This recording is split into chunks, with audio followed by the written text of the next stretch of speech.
Picture this. One ordinary morning, I woke up to find myself in what I can only describe as a mystical world. Not in the way fairy tales paint it.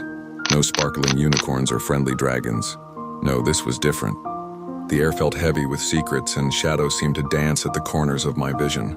As I ventured deeper into this strange realm, I quickly realized this wasn't going to be a pleasant adventure. The trees weren't the welcoming kind that whispered sweet nothings.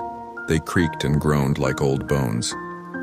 The path beneath my feet shifted unpredictably, and every step felt like a gamble. Even the wind carried whispers that made my skin crawl.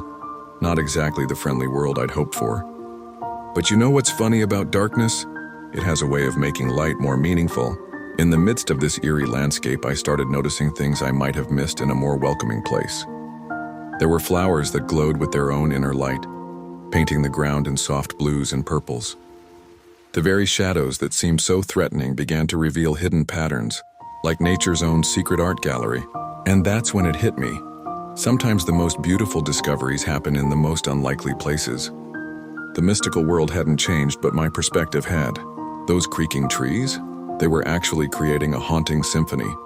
The shifting path, it was teaching me to be more mindful of each step. Even those whispers in the wind started to sound less like warnings and more like ancient stories waiting to be heard. Life, I've learned, is a lot like this mystical world. It's not always friendly, not always what we expect, but there's magic in the challenge.